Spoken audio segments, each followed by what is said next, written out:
My conversion story, I think, is different than maybe most, because for me it took a while. I was born and raised Catholic and always knew the love of the Lord, and of course being named after Mary, understood that importance as well, but just had a very strong will and wanted to do things my way. And so as I got older, and just seeing that my way wasn't producing the fruits, good fruit, I decided to say maybe it's time to just completely give myself to the Lord. And I really have to attribute it a lot to my mom. She said, you can renew your abstinence and you can come back to him. And he basically, like it says in the show, you know, his mercy is waiting for you. So, there was a part of me that was like, yeah, Mom, right. You know, I've lived this life for so long. I was, you know, in my mid-20s that I just had bought into the lies of society. Still going to church, though. I wasn't going to confession, but understanding that there was this love of God, but still wanting to do things my way. And so it actually started for me in Fatima. I took a trip to Portugal, and for not a religious reason whatsoever, but while I was there, my mom said, why don't you go to Fatima and let Our Lady heal your heart. While I was there, I had this amazing confession, and that was the seed that was planted for this long kind of conversion. And then just year after year, and studying more about the faith, feeling the Lord continue to call me. I always say it was like he was just poking me on my back, saying, you know, Maria, turn around, and totally face me.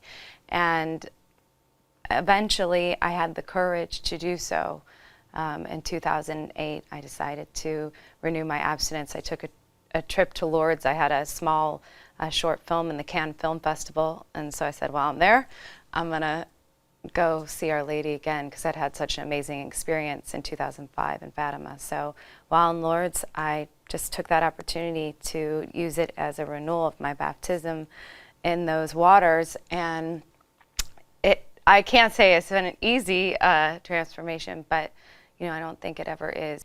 It's an honor to play St. Faustina. She has taught me so much about what it means, what the power of redemptive suffering means.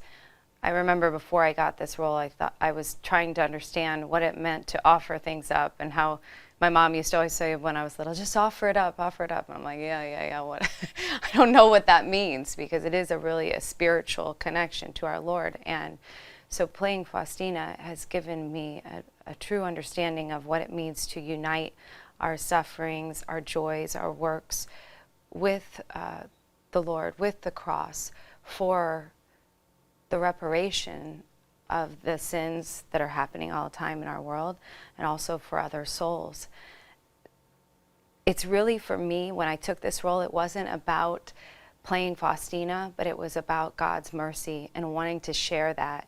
So doing that has allowed me to get to know her more. She was his messenger, his secretary of mercy. So it's really about letting the message shine through. The word that I hear the most is powerful. Powerful. I hear that almost every night by many people, how powerful it is, inspirational. I think I see many men walking out with just tears in their eyes of really they've been touched in such a deep way. People share with me that their lives will never be the same after seeing the show. And the most beautiful thing is we really have no idea until we get to heaven what it is really doing in people's hearts, and for the souls that aren't there, that we're praying for, that people will walk out of there and continue to pray the chaplet or to extend mercy. It's just that ripple effect that happens.